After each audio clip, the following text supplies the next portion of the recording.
Hi, and welcome to what I think is my second edition of Constituent Mailbag. This is Congressman Denny Heck. Each week I receive literally hundreds of letters and emails from constituents about issues and topics of concern to them. And so what we've begun to do is share excerpts from a couple of those and the gist of how it is that I answered them. Sometimes they're kind of obscure but interesting issues. Other times they reflect much broader concerns held, or more concerns more broadly held among the public. So let's get started. And to begin with, I have a letter from Stuart of Olympia, who is concerned about the lack of congressional authorization for military force in the context of President Trump's strike on Syria.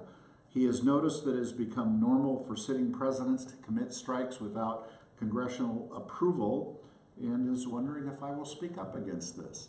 Well, as a matter of principle, I absolutely will speak up against the use of the president using military force without congressional approval.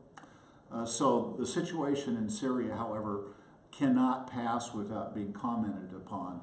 I do think it's important to note that President Assad of Syria is a tyrant and a despot of the very worst nature, who has literally murdered hundreds of thousands of his citizens, men, women, and children, and some in fact perished as a consequence of his use of a chemical weapon in Syria. It's not the first time. He's done it dozens of times. And I join with the entire world community in objecting to it in the strongest terms possible.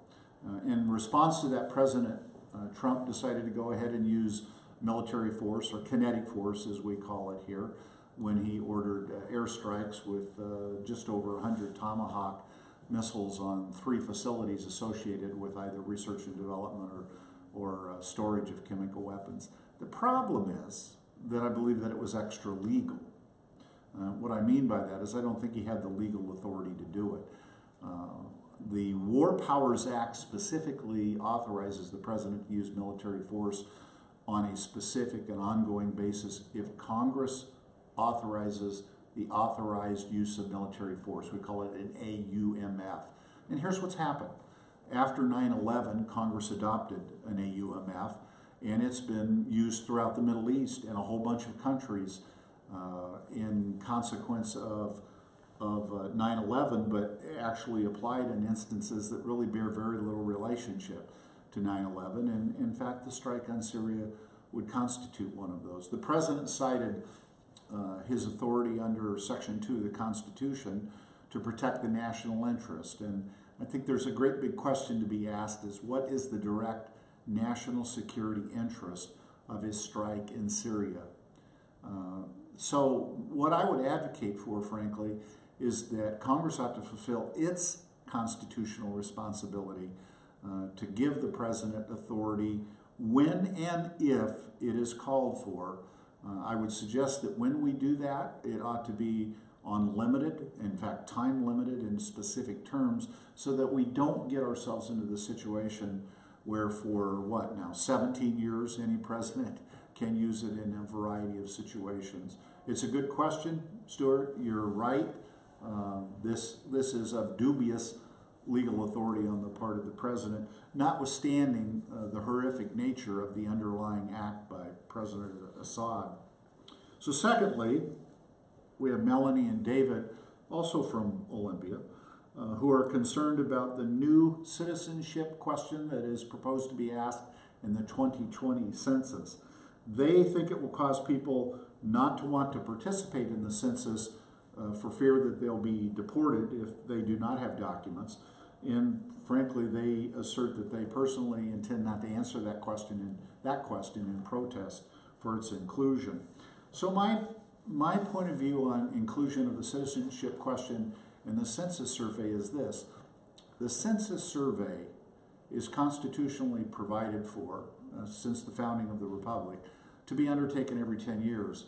And its purpose basically is to count noses, to count the number of people who are living in America.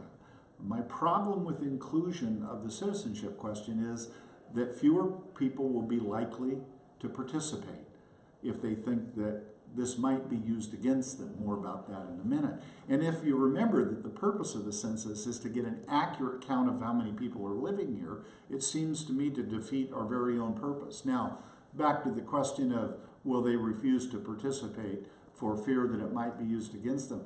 Unfortunately, America has a little bit of a bad chapter in its history in this regard, because it was the census survey that was the 1940 census survey that was used by the federal government to round up Japanese Americans and put them in internment camps during World War II. So that's why it in fact was removed from the census survey beginning in 1950, and why the U.S. Census Bureau later apologized for that, as a matter of fact. But at the end of the day, I think the purpose of the census is to get an accurate count, and we should engage in the best practices that will enable us to do that. So thank you, Melanie and David, for your question, and I hope you will all check back with our next constituent mailbag. Thanks.